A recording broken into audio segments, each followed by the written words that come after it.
Pare, ang kitang kotse po ah. Ha? Tara, Dre. Experience natin para ano, habang ikot kita. Nababaan ka na. Oo. Ayan. Yun oh. Papasyal lang natin si Dre dito sa ano, sa ano ba to? Bukirin ng Plainfield. Good morning. Morning. Ano oras? 7:30 mga Dre. 7:30 oh. Kakarera tayo. Karera tayo, buksan din natin yan para ano, full ang bira. experience. Oo nga no. Ayan. Bira oh. Funnies. Ayos ah. Pero manual pare. Manual. Ah, okay. Ano? Parang ang simple na ito ng ano niya no. Oh, ganyan ano lang, simple. Oo. Pero pag nanggaling ka sa ano, di ba, sa Tesla, ganyan. Oo. Maninibago ka rin talaga eh. Sa mga controls no. Oo. Ito nga yung sabi ko sa'yo na madalas kong maiwan yung susi sa loob. Lit. Ang liit na. Ang lit ka pare. So yan, paikot lang to sa amin. Bagong subdivision. Kaya ikutin natin sa subdivision ng Jets no. Naghahanda ng breakfast si ano. As ito yung sabi ko, iba-iba din yung depende sa ano. Oo. Ano bang anong katulad dun sa inyo? Ito yung ganito. Yung ganyan. Oo. Tapos Ito iba to. ito yung sa pinsan ko. Ay, pinsan ni Andrea. Yan. Sila Dex and Chad. Ito dito sila. Oo. Tapos ito yung ranch. Ayan yung ganyan. Di ba pwede na? Oo, Sa pare. 290 yan ang nabutan namin. 290k. 3 bedroom. 2 car Maganda na garage. pare. Oo. Ito iba. Ito ang Parehas dun sa amin din. Iba lang kulay. okay. Oh. Bawal kasi siya nung ano, pag yung magkakatabi tapos ano, Magkaparehas. magkaparehas yung kulay. Okay. So yan yan. Subdivision. Ganito pala experience pag naka-top down. Kala ko yung hangin nasa mukha mo. Hindi pala. Hindi, pwede ka mag-top down na ano, yung naka-open wind. Ay, pero pagka in-open mo, medyo tatama. Yun lang. Oo. Kaya okay din pala pag ano.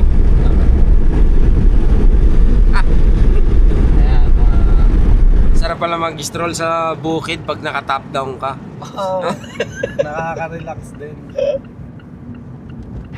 Pero yung mga bahay, hindi ka sa mga 500,000 lang.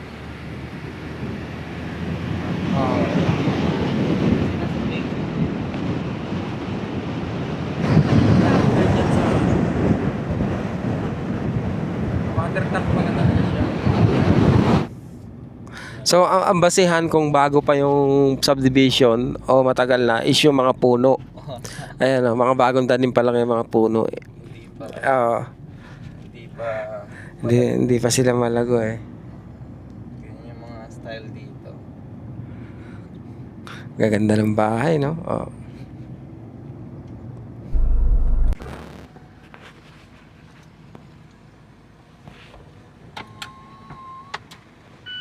Angas ng ano eh, angas ng Mazda. Diba, ano? Yun nga, mababa yung ano. Hindi pwede sa mga ano to, sa mga higante. Malastek oh. Di ba? Oo nga pare no. Baba, pwede mo linisin to eh. Hanggang dito. Oo. Ang laking tao. You say goodbye to Tito. Claire? Klein! Claire? Claire, Clay? May kilala na si Klein ha. Claire. Ano na? Bye tip! Tambay kayo. Ah. Bye, Klein. Ito pala yung bahay nila. Bye, Klein. Di ba? Ang laki ha. Malastek. Pare thank you ha. Thank you. Oh. Sobrang saya kwentuhan. Mga hanggang madaling araw na kwentuhan. Kaya nga, pambira wala. Mag-isa na naman ako. Wala namang kausap, no? Malastek. Sige, message mo na lang kami, Dre, ha? Okay. Sa umabot. Ayan. Pambihira. Ang galing na, si Rosia. Oo, si Rosia. Ano yan, parang Porsche. Quebec to. Oo. Kaya nga inaabatan ko yung gulong pare kasi nag-warning na nga siya eh. na manipis na daw yung thread ko. Kasi, di ba, sinasuggest niya i-rotate every 5,000 kilometers. Eh, nakakalampas na ako 10 eh. Parang hindi pa tayo nagro-rotate na. Pero kailangan niya. Okay. Siguro pag uwi ko ng Montreal. Ang galing, di ba? Parang, oo. Ang galing ng Tesla. Pupunta mo yung mga bagay-bagay na ano. Oo, pare. Alright, ingat Dre. Okay, thank you. Okay. Thanks. Drive safe. Pare, thank you talaga ah.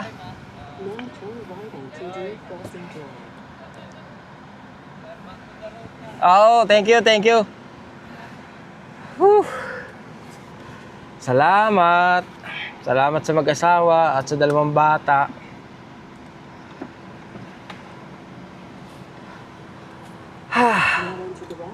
Yung patuloyin ka sa loob ng bahay nila, di ba? Makikain ka, kasama sila.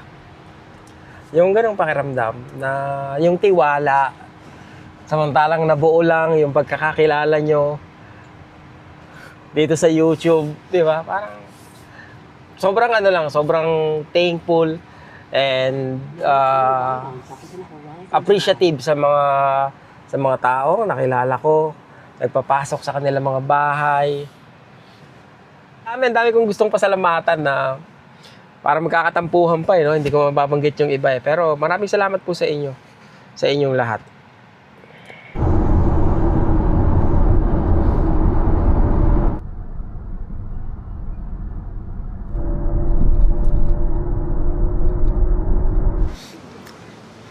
Andito tayo sa Foster Beach. Malapit lang sa downtown nila to mga Dre, no? Binigay nila Andrea Judge etong ano na ito.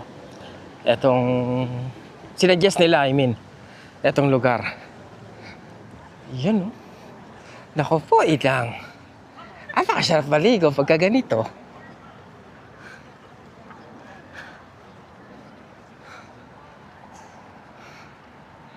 Oo nga, masarap nga maligo. Ay, maligo. Palastik. Napakahusay. Ang tibay nila sa araw, di ba? Ayun, no?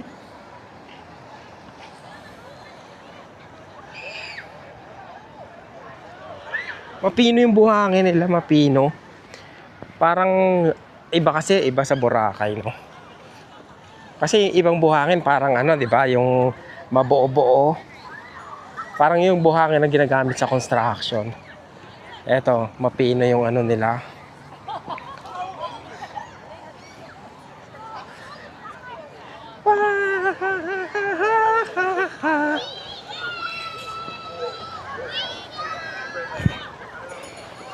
Ang ganda na ng kulay ko, di ba?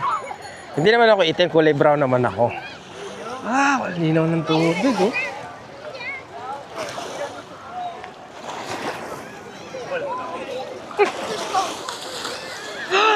Ang lamig.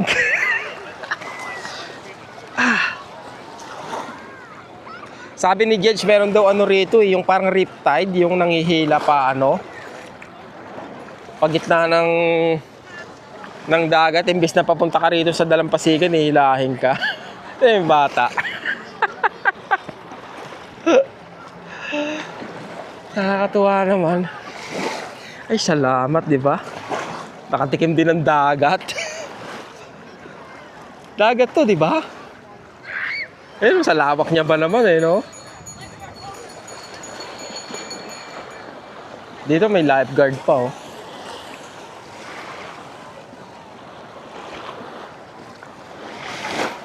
May lifeguard talaga nag-iikot-ikot. Nakakatuwa naman. Anong oras na? Ang oras ay advance pala to. So 12:15. 12:15 ng tanghali. Katanghalian tapat. Parang ang lamig. Ang lamig ng tubig kahit mainit yung ano, kahit mainit yung araw.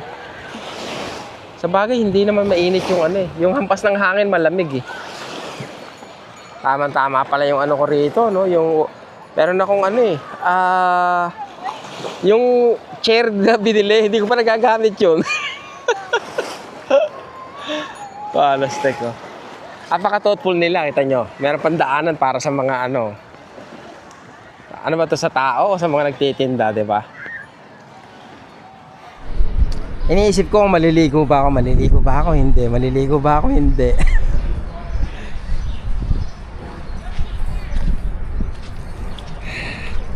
Nakakatuwa naman. Hindi na, biyahe na tayo. Pero yung thought na ano, ito yung pinaka anong tawag dito? Yung dagat na makikita ko. Kasi sa Canada wala namang ano eh. May dagat pero hindi mo mapaliguan eh. O kaya puro lawa.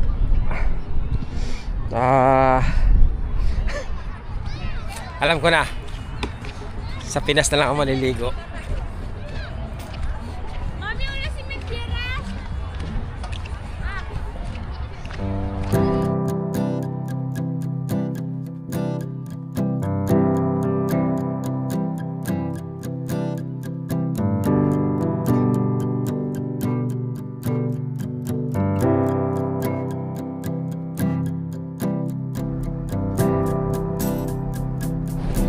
Aray ko, ang dami talaga nilang toll gate dito.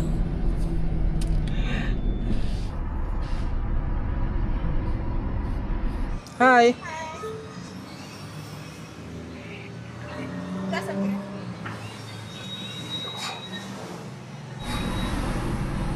That's it?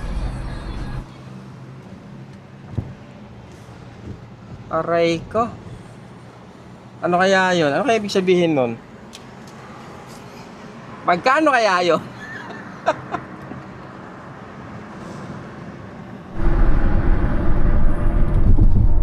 Dito talaga sa ano mga dito sa Chicago, no? Sunod-sunod, oh. Straight lang naman, ha? Parang pinutol-putol.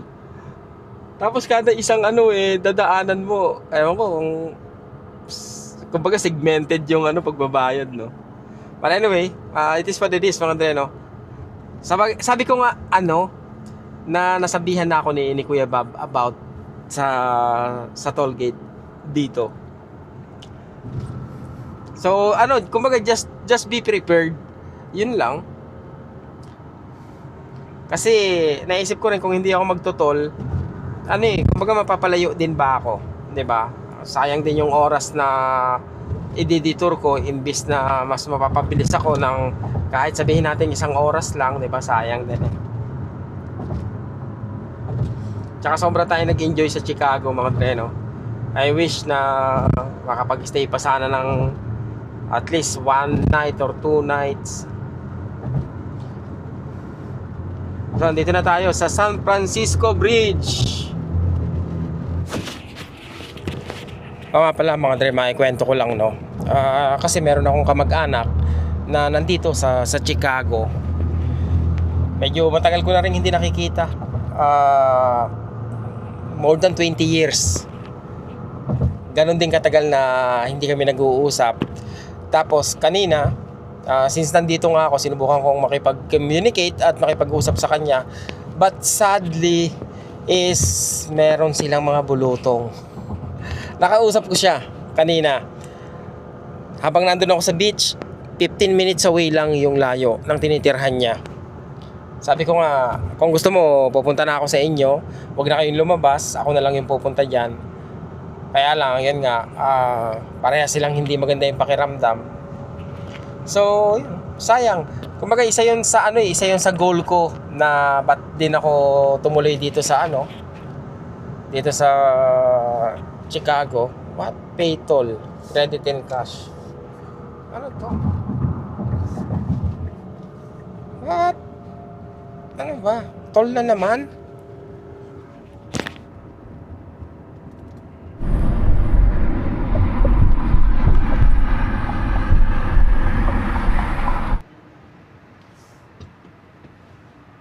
Insert card or pay cash. Processing. Please wait. Thank you. Take receipt. 480. Ang iksi nun 480. Robot na bang kausap mo?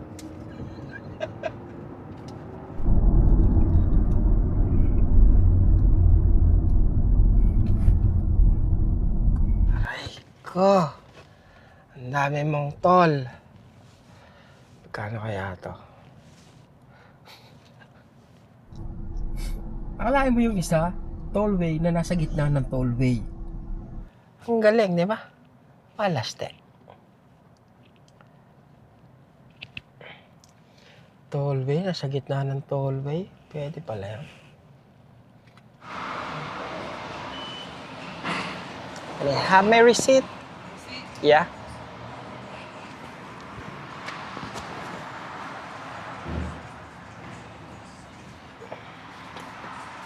Thank you. How much? $2? $2 lang? Wow, not bad. Kala ko kung magkano eh. Mas mura, mas mahal yung maikse. Yung sa tulay.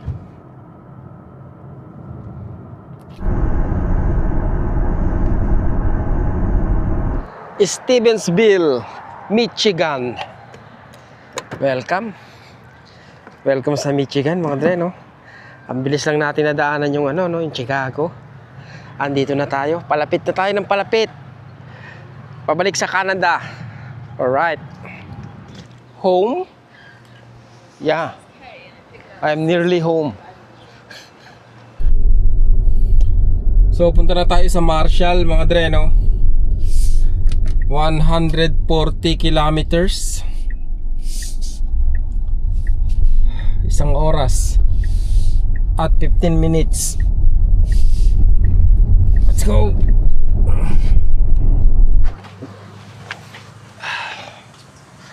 Oy, charge na naman. Charge na naman. Marshall. Yun, nandito na tayo mga dre, no, sa Marshall. At syempre mag-charge tayo uli. Ang oras ay 6:48 ng hapon. So, eto na lang ang ating hapunan. May Jollibee pala rito sa Detroit. Kaya lang 2 oras pa yung layo galing sa akin dahil dun sa vlog ni Ina, no. So, saan ako kakain ng Jollibee? Sa Detroit o sa Canada na? So, minsan, kung ano yung available na pagkain sa akin, hindi pala minsan, no? Madalas, kung ano yung available na pagkain na malapit sa akin, yun na yung binibili ko at yun na yung kinakain ko. Hindi naman ako maselan, eh. At isa pa, yung tipong parang nag-drive ka na maghapon, di ba? Lalayo ka pa ba kung nasaan ka? So, kainin mo na lang kung ano yung meron doon. Unless maselan ka, di ba? Yan, katulad niya, may hotel naman dito. Ayun, yung Holiday Inn. Di ba? Kung gusto mong mag-hotel ka. Pero dahil ako ayoko mag-hotel, ayoko eh.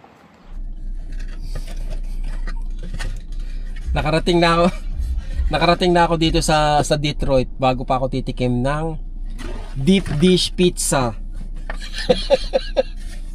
Hindi ako nakatikim sa sa Chicago. Walastek. Bumalik ako doon, 'di ba? Nagpunta ako sa may beach. Traffic pa din kasi.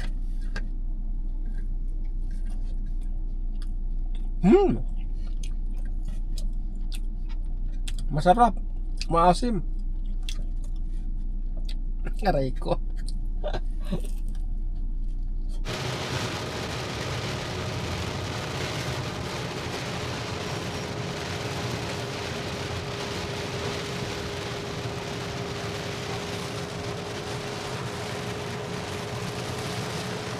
Walastek ang ulan. Talaga namang bumabayo.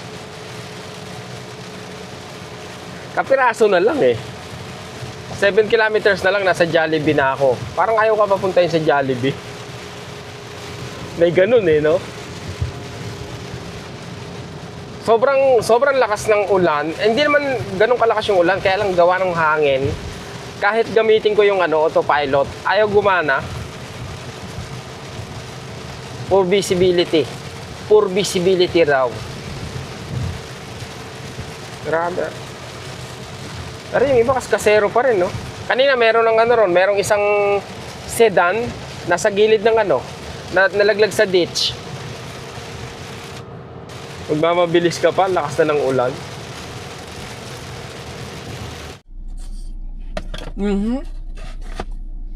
Yeah. So, itong isa, ano ba to? Flavored crust pizza. Wala, hindi ko na makakain to. Hindi ko alam kung kailan ko makakain yan. Bukas. Hapunan. Baka may magsabi, ano na lang hapunan mo, pizza, hapunan ba yan? Opo. Para sa mga Pilipino, hindi, di ba? Pero sa mga Amerikano, hapunan yan, mga dreno.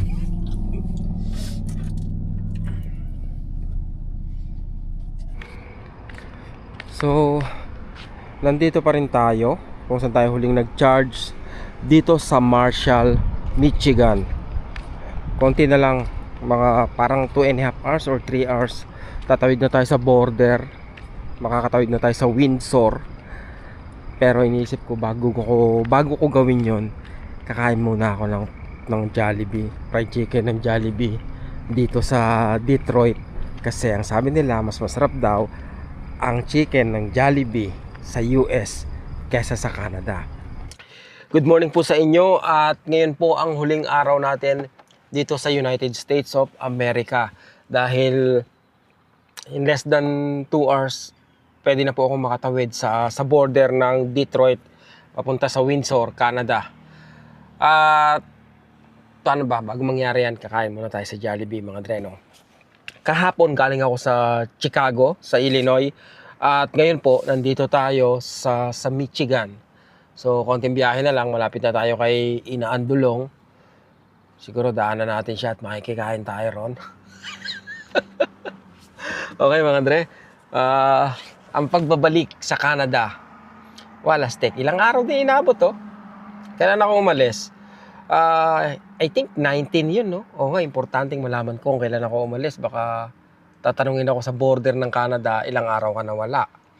So, ang oras po natin ay alas 8:12 ng umaga. Ang biyahe natin ay 200 kilometers, 1 hour and 49 minutes, papunta kay Jollibee. Now turn right to take the Interstate 94 East ramp. Konti na lang, mga Dre, no? Parang pag pumasok ako sa border ng Canada, tapos na. Parang ganon. Pero malayo pa yung babiyahin ko pa uwi, no? I think more than more than 10 hours.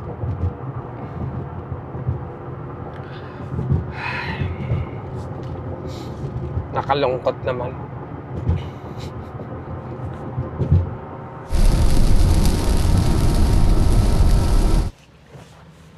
Swerte na hindi ko naranasan yung ganitong klase ng ulan sa BC ako, nung nasa BC ako. Kasi mas challenging kung doon eh. Tsaka ngayon lang ako nakaranas ng ganitong klaseng ulan sa buong biyahe. Ay, hindi one time pala, no? Pero saglit lang. Yung ganito rin, yung halos zero visibility nung saan ba ako papunta nun. Lampas na yata ako ng Kelowna nun eh. O pa Kelowna pa lang ako. Wala nang makita halos sa harapan mo sa lakas ng ulan.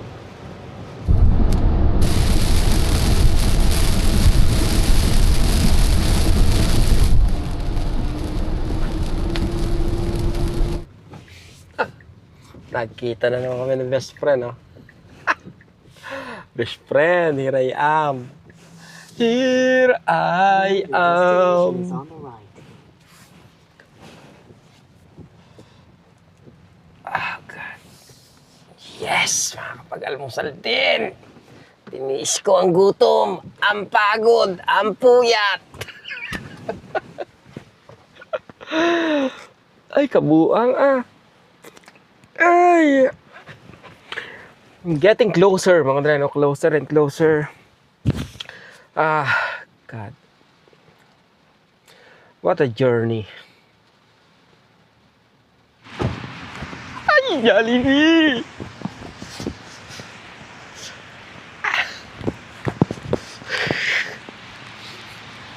Ang lakas mo sa akin, Jollibee, ha? Oh, God. Saan? Saan bukasan?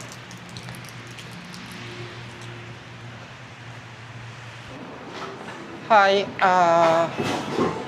can I have the 3 pieces and may ano kayo? Yung adobo rice? Yes, we do. Can I have the 3 pieces and that one? Yeah, one side. Yung one side. Apa, and Ah. then would you like it with a drink? Oh yeah, pineapple juice. Yeah. So adobo rice, and then you have pineapple juice. And then for your chicken, original spicy, half and half. Spicy. Lahat spicy. Light spicy. Okay, then you know adobo rice. And then the pineapple puncher. What? Anything else for you? That's all. Yeah. $16.95 for your total. Then you need to go po. Dining.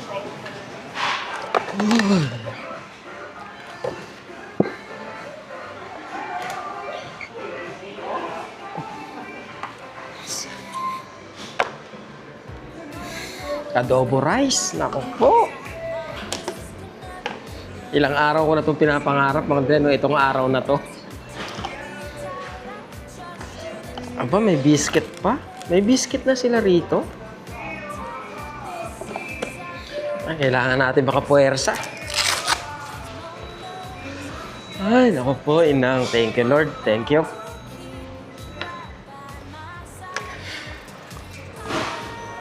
Ay, thank you, Lord. Thank you sa safe na biyahe. Thank you sa pagkain. Thank you, hindi ako nasiraan.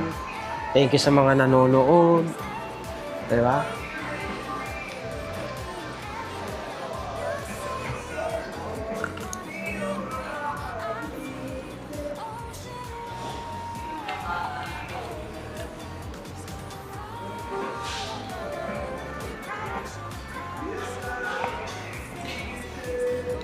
Parang ngayon ko nakikita kung gaano na ako kaitim, no?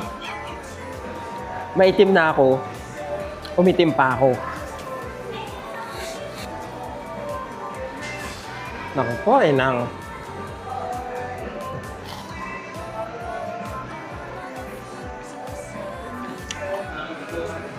Naalala ko, kumain pala ako ng chicken joy sa ano, di ba?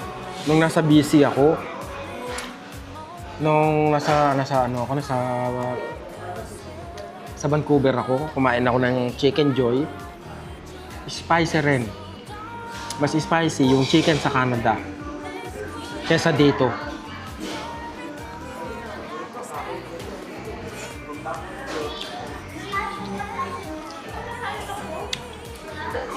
Tama nga sila. Mas masarap ang Jollibee dito sa Amerika. Opinion ko lang. Wait, we don't have to start the day yet.